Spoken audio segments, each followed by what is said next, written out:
Welcome one, welcome all to the Adventures Elsewhere podcast.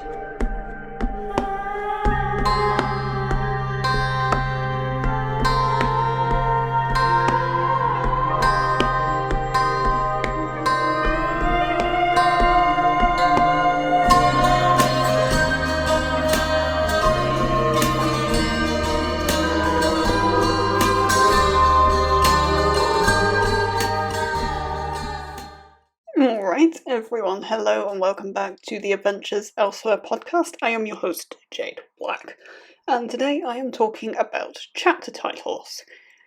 This is my take on things as a writer, and also a bit as a reader on this one, but as always I'm not here to give advice or tell you what to do or any of that nonsense. I'm just here to talk about my craft, my process, and what works for me. If it works for you too, that's great. If it doesn't, it's not my problem, so never mind. Let's not talk about that. Alright, but let's just get into this. I mean, I do have a previous episode that if my schedule thing list, it's not of those, but if that is holding true, then the previous episode should be how I title my projects overall. So it should still be on the homepage if you're interested in watching that.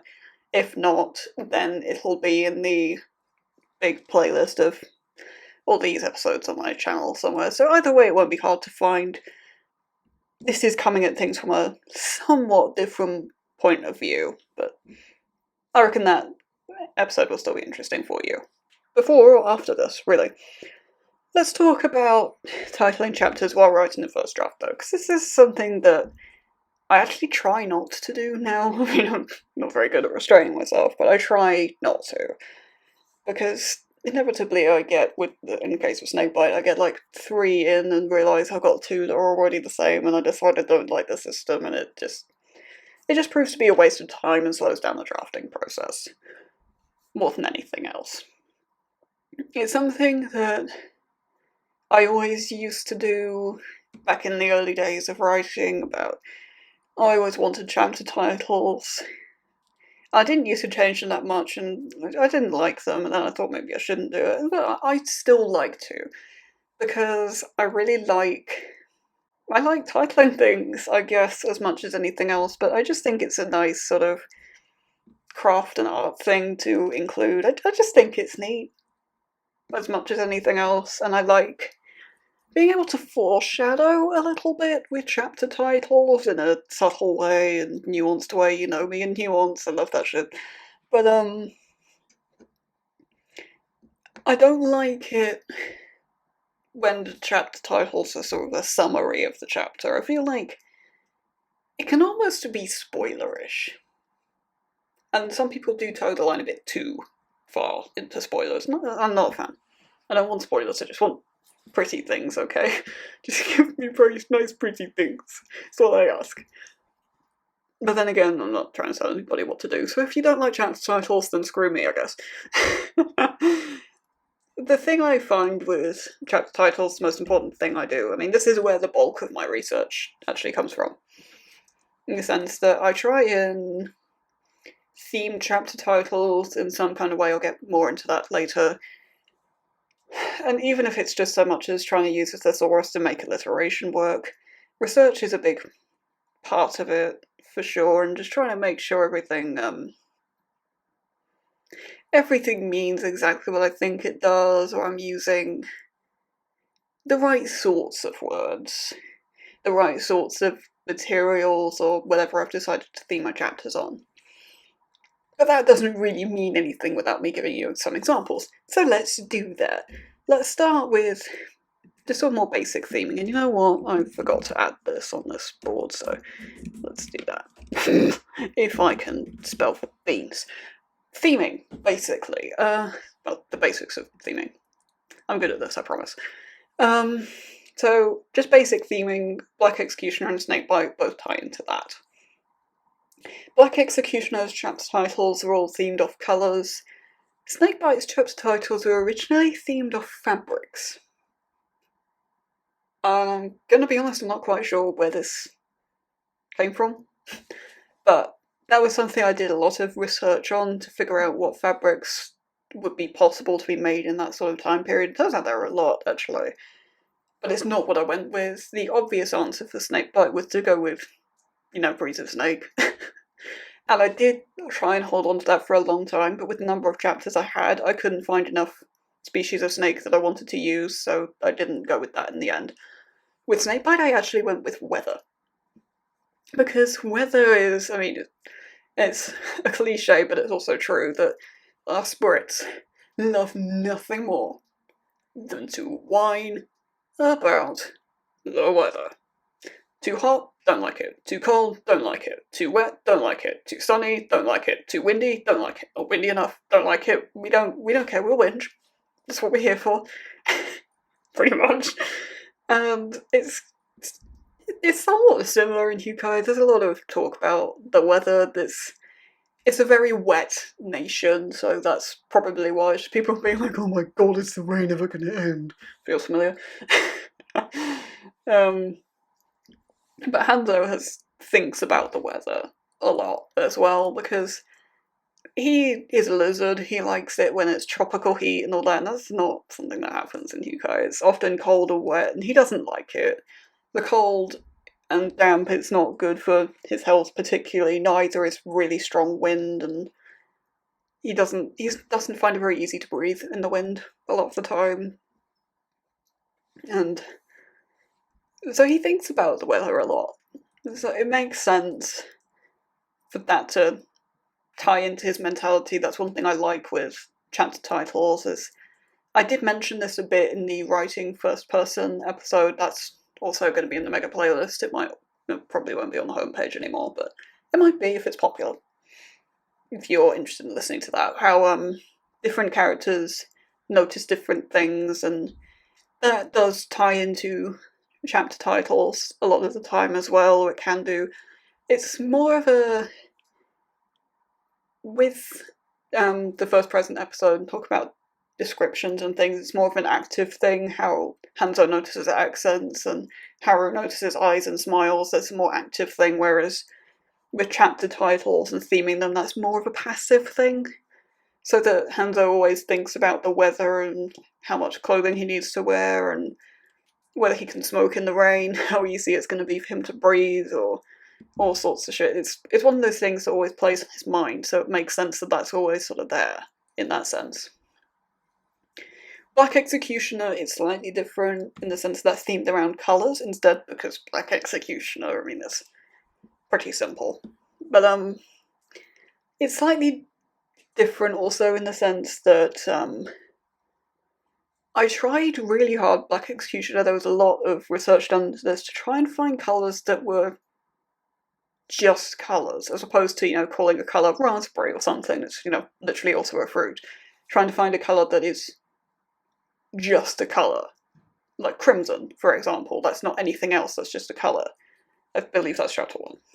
And I did try and maybe play with colour theory a bit with the Black Executioner chapter titles, but not really, because I'm not a huge fan of colour theory and all of that stuff.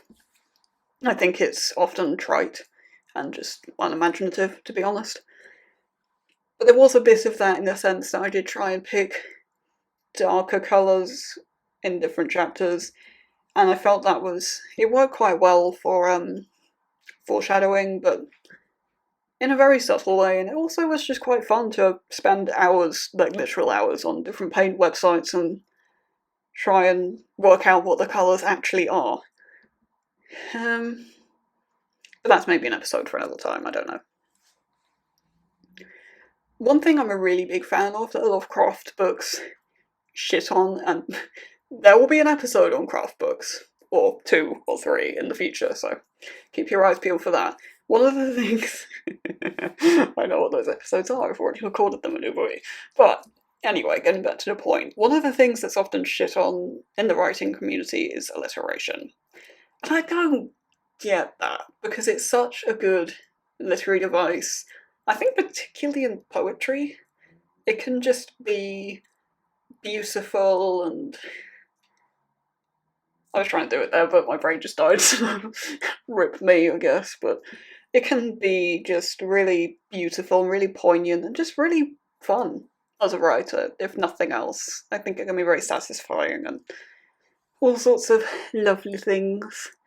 I like to do that with chapter titles as well. It's quite a good way of keeping them short, because I don't like it when chapter titles are really long, and sometimes even longer than the title of the book. And yeah, no thanks, miss me with that. I think it's particularly poignant when my book titles are pretty short, but with the exception of Penstemon. But we don't. Let me not throw myself under the bus here, just for a minute, please, brain. Alliteration, keeping things short, really helpful, can bring a lot of interesting words into things as well. I mean, the thesaurus is a big help here. Bringing in interesting words and words with multiple meanings, I think, can work really, really well for stuff like this. It's a big one I did in both Penstemon and Mr. Nekagami with alliteration.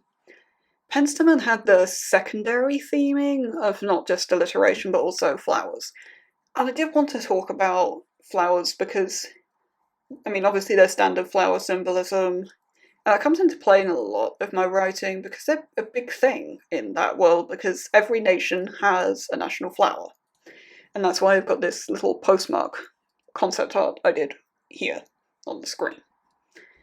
I've got 4 different postmarks here, but I'm only really going to be talking about 2. In the sense that the national flower of each nation is used as a postmark, or for what it's worth, that's just a stamp. I don't know why I always call it a postmark, but I do. And for Hyukai, that is the white camellia, is the national flower. For Malasau, it's a penstemon in red. For Kana, it's a lotus flower. I want to say that's purple, but that might not be true. One thing I do know is that none of the national flowers are blue, because blue ink for stamps is used for priority stamps. It's the same design of stamp, just with a different colour of ink. With prison postmarks, I believe this is standardised across the continent, but I don't know for sure. An orange snapdragon is used in Hyukai, so there is that as well. So a lot of flowers and things, it made sense for Koni's story because the postal system plays a big role. And national flowers, it being sort of there's an interracial big thing going on there, and international, and flowers are just so important in that world about flower symbolism and all kinds of things, be that in a lot of fashion, particularly in Hyukai, is very sort of arboreal, floral, plants, and it's a big thing in Snakebite as well, actually. Hanzo really likes these really interesting suits that have like leaves or flowers or both on them. And how do I do this without spoilers? There's an occasion where he wants to wear something to effectively piss somebody off, because, I mean, it's Hanzo. Does that surprise you? It shouldn't, if you know anything about him. And he was thinking about wearing a suit with spider lilies on it, and for those that don't know, spider lilies are very strongly associated with death in Japan and in Hyukai. But he thought, because it was an international subtext he was trying to get across, despite cultural borders, I guess. And he wasn't sure if the person from elsewhere would pick up on the spider lily thing. So he decided regular lilies instead, because those still carry the same meaning and is more recognisable across a different set of cultures. I mean, definitely more of a Western culture thing in our world, for what it's worth. So, I mean, there's a lot at play with that. Penstemon, it made sense that flowers don't just appear as postage stamps. They also play a big role in affection. I mean, it is a romantic thriller. Flowers are bound to be a thing, but there's also a character who works at a flower stall who Koni talks to for a couple of scenes, actually.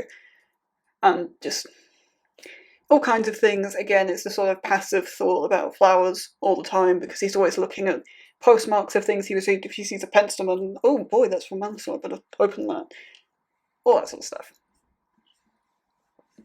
going back to the alliteration, because that is also a big thing with Penstemon, it plays a massive role in Mr. Nakagami too.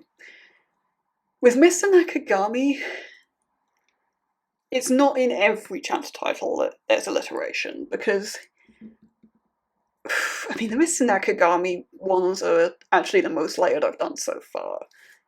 Because you've got the alliteration in some places, you've got first letter shenanigans. How I do this without spoilers?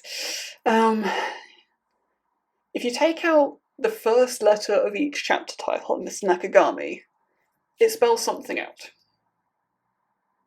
I'm not going to say what it is, because if and when things are published, come back here, see if you remember that. It's one of my favourite things about that entire book, honestly. But not only that, there is also another thing that I don't particularly want to say because it's maybe a spoiler, or I'll just have to get into a massive big tangent on world building, and that's not what this episode is supposed to be about. I don't know that this podcast is necessarily about that, but if you'd like me to do big tangents on world building, actually, you know what, let me know. Because I'd be happy to do that, with certain topics at least. And this is one I could definitely do, so let me know. But it's again that sort of passive... In this case it's an ambition that Haru always has in his mind that plays into the chapter titles the whole time, and it might... It's one of those things that I doubt comes across on a first read, and more of a second or even third read thing. I mean, I don't think you can properly appreciate it until you've read the ending. I will put that out there. It's possible that you can read the ending and then it would suddenly click. I think that would be really cool. And I hope that's true. But who knows, with subtlety and nuance and things. We've still got a bit of time here. So why don't I put out some chapter titles that I really like that I've done. So Penstemon, I was wondering why my cursor got there. I already know with this one. I have one that is... I can't type for shit, apparently. I've got Snapdragons and Shadows, which is one I really like. Just because I think atmosphere, as much as anything, big fan of that. Black Executioner. This, I think, is just a really interesting word. And it is one I did not know. Verdigris. Which is a French word, I think. I mean, it sounds French. It's a particular shade of green. It's a sort of foresty type green. I just thought it was a really nice, interesting word, and I wanted it in the book. This is a very British one with snakebite, actually. I believe I have one called... See, my software doesn't like it, it's too British. For things made in America. Freedom! It's called Mizzle. And this is one that I'm not really expecting people to know. It's a very, very British word that describes the sort of rain that's really, really fine rain. So it's sort of like a mist of drizzle, effectively, I think is where it comes from. Sort of rain that's like seems inconsequential but makes you like really, really soaked through really quickly. It's that sort of rain. It's the sort of rain that Hanzo absolutely fucking despises. Fun fact though, it's rain that Ai Nagashima really likes. He likes his rain, funnily enough, he's a strange man. Mr. Nakagami, last but not least. I've got a lot that I like in Mr. Nakagami, but let's see if I can spell this one. Oh my god, I did, I'm a legend. Kaleidoscopic Stars. That's one I like rather a lot. For I don't think I need to say why. I mean, that's a good one. If you've got favourite chapter titles you've done, I'd like to hear those, just because I like them, so drop them in the comments, why not? Let's get a little discussion going on there. Let's appreciate some beautiful chapter titles together. That's a nice note to end on, isn't it? But of course, last and not least, before I do leave you, I do interviews on this podcast. I am wanting to do that. If you are published or on the way, please do get in touch so we can do that. Email's probably the best way. I'm jade42black@gmail.com. I'm also at jblack21 on Twitter, but bear in mind if you do decide to DM me on there, I might not see it. Twitter doesn't like to show me my DMs. If I don't reply in good time, that's why, just pop me an email instead. I do have a list of things I'd like to know first in the description. Please do read that first. Put that all in your initial message. If you're indie or self-pub, you are the people I want to hear from most. If you're trad pub, that doesn't necessarily mean I won't talk to you. Anything else? Doesn't have to be new release, doesn't have to be thriller or anything like that. Doesn't have to be adult, it can be kidlit, it can be... doesn't have to be a novel, it can be novella, short story collection, poetry, all kinds. Bring it in, let's talk, let's have fun, let's admire pretty books and nice art and things together, let's do that. But reminder that I did do an episode previously on titling projects overall. If you missed that and you're interested in hearing it, let's see if I remember to put a link to it in the description. If not, it will be in the big playlist on my channel. It might even be on the homepage still, so check that out if you are interested. But for now, you have a wonderful rest of your day. Thank you for listening. If you enjoyed this episode, please consider leaving a like and or subscribing to the channel if you don't want to miss out on future content. Copyright Jade Black 2023.